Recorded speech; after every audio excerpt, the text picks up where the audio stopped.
Welcome to the Deep Dive. Today we're plunging into something really unsettling. There's this historical fact, the idea that medieval Bohemia somehow dodged the worst of the Black Death. Right. That comforting little narrative. Exactly. Yeah. But prepare yourselves. Yeah. Because we're going to peel that back today. Yeah. And reveal something far, far more terrifying. Our mission. To use a stack of sources and uncover that chilling reality.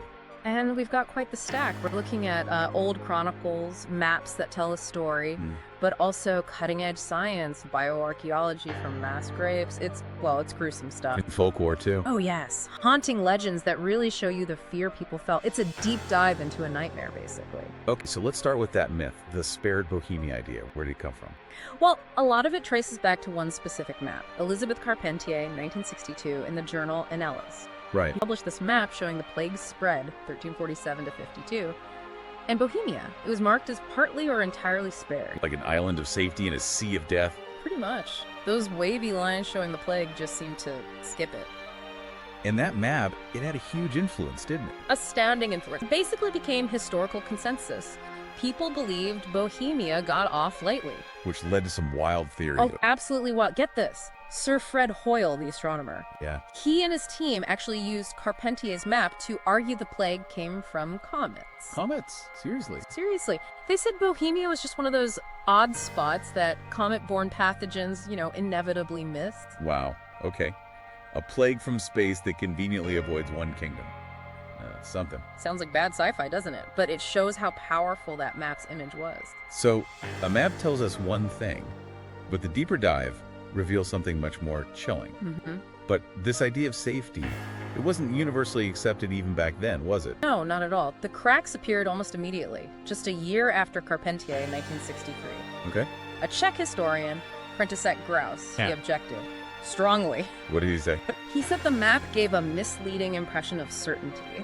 He pointed to Bohemian records from the 14th century mentioning periodic outbreaks of disease, pestilencia, including a magna pestilencia, a great plague in 1380. So not spared at all. His argument was basically there was no special Bohemian experience crying out for historical interpretation. It suffered too. And how does that compare to later maps?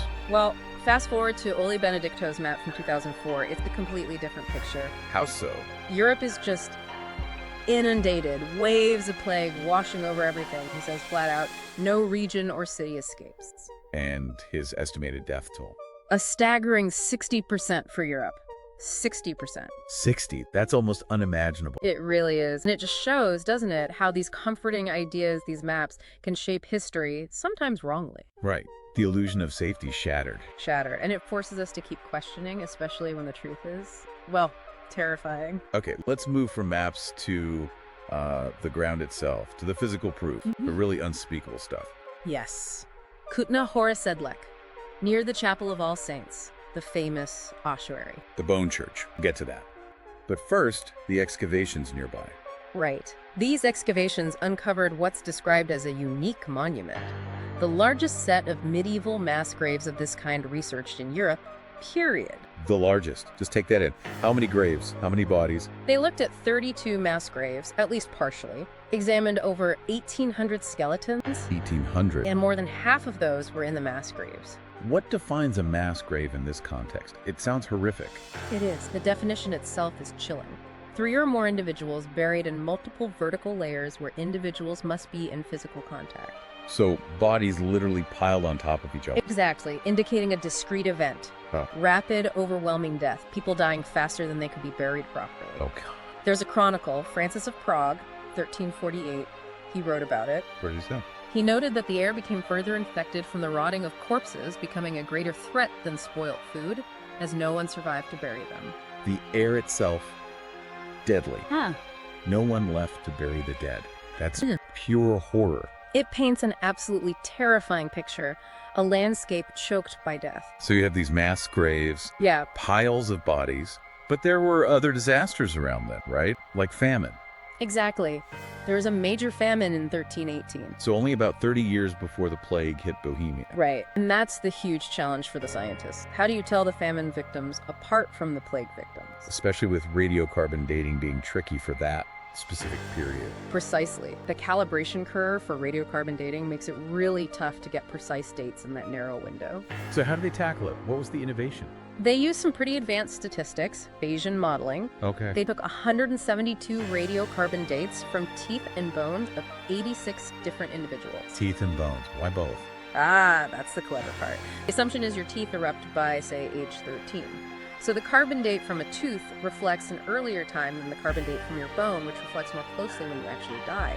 I see. So they could use the difference to help pin down the dates. Exactly. They used this model to try and separate the time periods. And the result. What did the model find? Chilling results. It suggested 20 individuals were likely famine victims, Okay. but a staggering 66 were plague victims. 66 out of 86. Wow. So overwhelmingly plague in those samples. Predominantly, yes, but it wasn't perfect. The model sometimes conflicted with what the archaeologists thought based on how the graves looked. How so? Well, sometimes the model suggested famine victims were in graves the archaeologists had assumed were entirely plague graves. It created, as the researchers put it, a complex situation. So science gives us clues, but the past still holds secrets. Absolutely. They still need definitive proof for Yersinia pestis, the plague bacterium, through DNA analysis to really validate the model results. That's the gold standard. The search for truth continues, even centuries later. But they didn't stop at who died, did they? They tried to figure out when. Right. Another cutting-edge technique? Cementochronology. Cement what now? Cementochronology. It's like tree rings, but for teeth. You analyze the layers of cementum that build up on tooth roots. Seriously? Tooth rings? Yeah, basically. These tiny increments can give an estimate of the season of death. That's incredible. What did they find at Sedlec using this? The pattern was pretty stark. Individuals from the graves they identified as plague graves mostly died in spring or summer. Okay. And those from the famine graves mostly died in autumn or winter. That aligns with how we think plagues spread and when famines hit hardest, right? It does, quite well. But again, challenges. The tissue can be degraded after centuries diagenetic changes. Right. And sometimes the specific layers, the dark increments, are hard to spot. So the researchers say it's useful, but it can't alone prove the cause of death or link it definitively to a season. More research needed. Still. Yeah. The science painting this grim seasonal picture of death. Spring, summer plague, autumn, winter famine. That adds another layer of horror. It really does. You see how these different scientific tools, even with limitations, build a much richer and, much more unsettling picture than just reading old chronicles. Okay, from the science of the grave. Let's shift to how people remembered all this death. The macabre aesthetics. Oh, yes. The ossuaries. Bone chapels. Why are these so common in Central Europe? Well, centuries of wars and epidemics, like the plague, meant cemeteries just filled up. There wasn't space. So they had to make space. Exactly. They had to reduce, reuse, and recycle human remains. It sounds brutal, but it was a practical necessity. And Sedlec is probably the most famous example. Definitely. It started because an abbot brought back holy dirt from Calvary in 1278. Suddenly, everyone wanted to be buried there. Instant holy hotspot. Right. So during the plagues and later the Hussite Wars, there was, as they say, no shortage of bodies. The cemetery overflowed. So what did they do with all the bones? Initially, they were just stacked up. Apparently, in the early 16th century, it was the job of a half-blind monk to arrange them in pyramids. A half-blind monk stacking bones. Okay. But then, much later, in 1870, the Schwarzenberg family, the nobles who owned the land, commissioned a woodcarver, František Rindt, To do what? to turn the bones into art, macabre art. And the results are, well, infamous.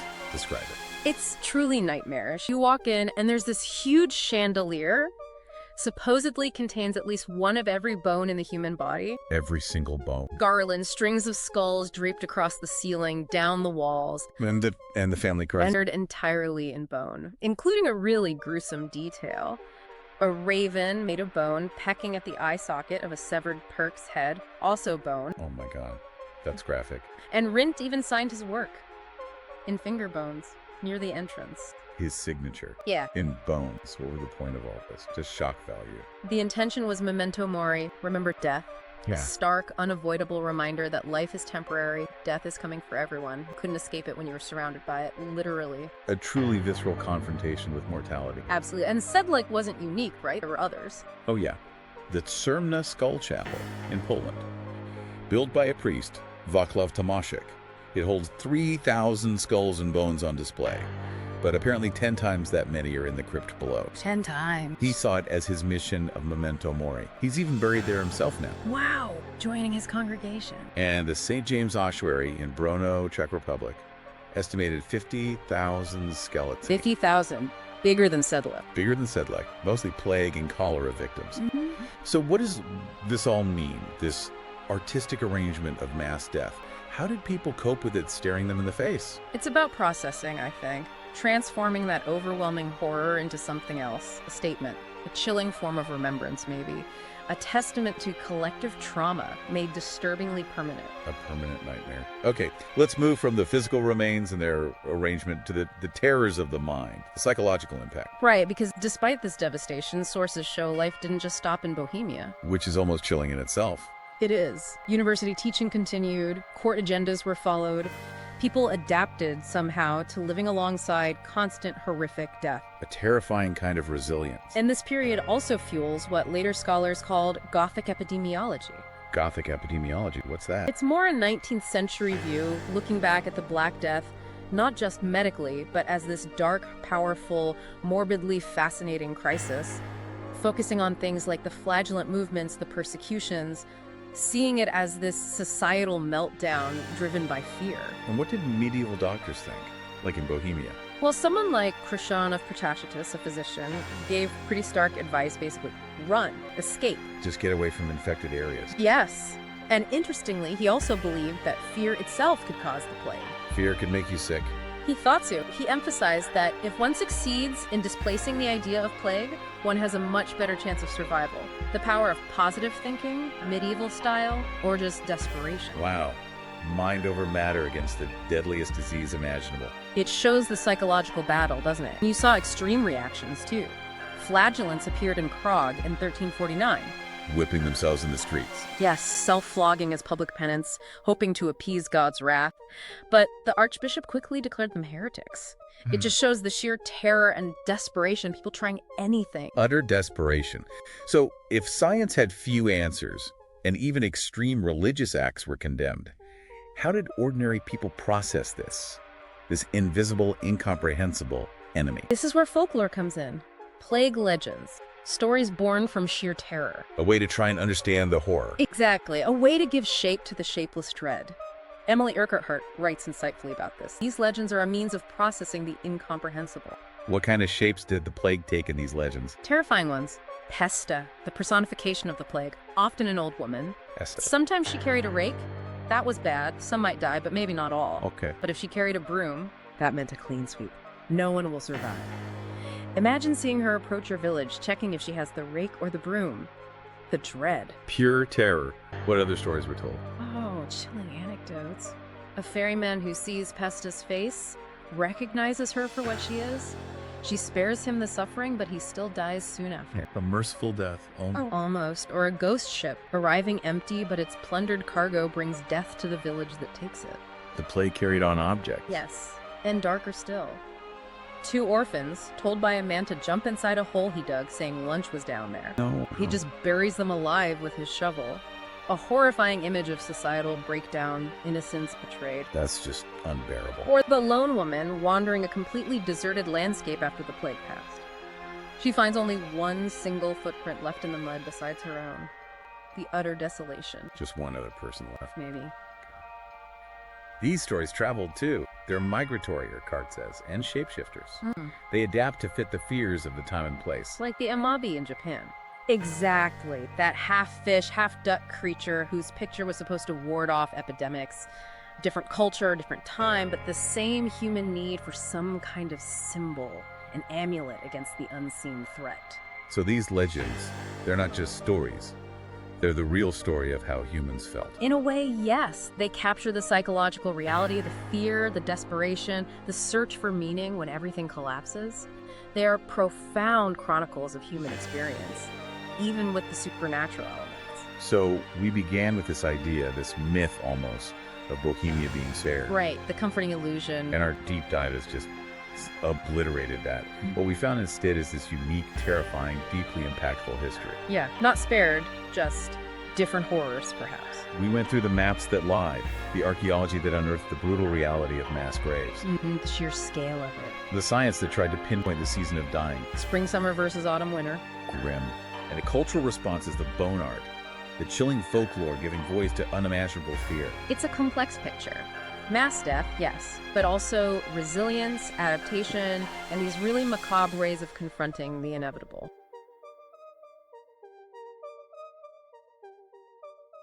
It really makes you think about our own relationship with mortality, doesn't it? That struggle is timeless. And you see echoes, even now.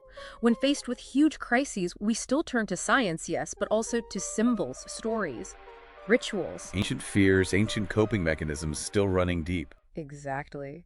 This dive into Bohemia's Black Death isn't just history. It's a reminder of our shared vulnerability, our ongoing need to make sense of horror, and why we have to remember these dark chapters etched in bone and story.